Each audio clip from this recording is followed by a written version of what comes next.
বাদ নাই আমাকে গাড়ি যন্ত্র দিব আমরা রাজপথ ছেড়ে দেবো আমাকে দাবি মানবো না আমরা রাজপথ ছাড়ব না এতে আমরা মরে যাবো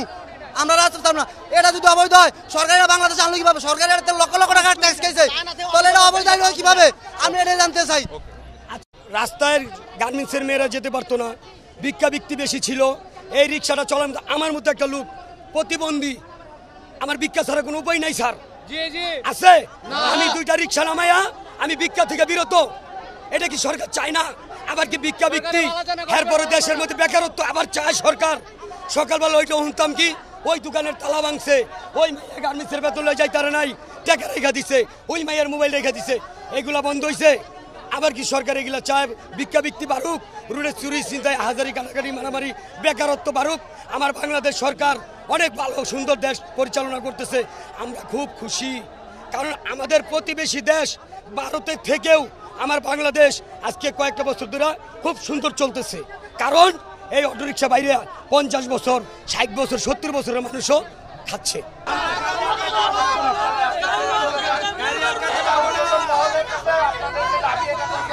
গাড়ি চালাবো আমরা অটো গাড়ি চলবে অটো গাড়ি চলবে অটো গাড়ি চলতে হবে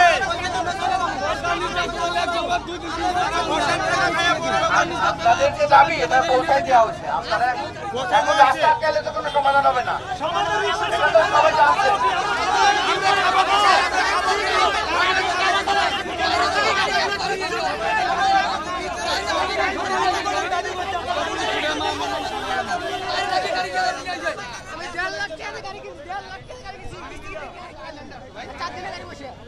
পৌঁছায় দেওয়া হচ্ছে এখন যদি রাস্তা আটকান এটা তো সমাধান হবে না আপনারা রাস্তা আটকান না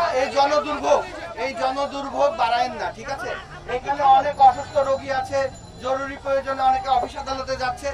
এই কাজ আপনারা যদি রাস্তা আটকে রাখেন এখন আমরা দেখি আন্দোলন করবো আমরা আর উঠবো আর যাতে যদি নারী চাষ করে আমাদের দেখা পাঁচ মতো কি হইবে হইবে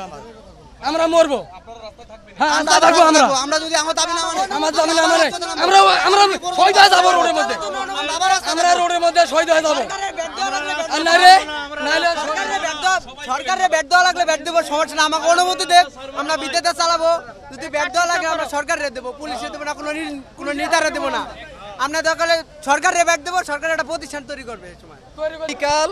21 তারিখ সারা বাংলাদেশের শ্রমিক লীগের মানববন্ধন ঘোষণা করা হলে সারা ঢাকা শহরের শ্রমিক লীগ মানববন্ধন ঘোষণা করা আগামীকাল মিরপুরবাসী সহ সারা ঢাকা শহরের শ্রমিক লীগে আগামীকাল মানববন্ধন ঘোষণা করা হলো আমরা সবাই থাকবো।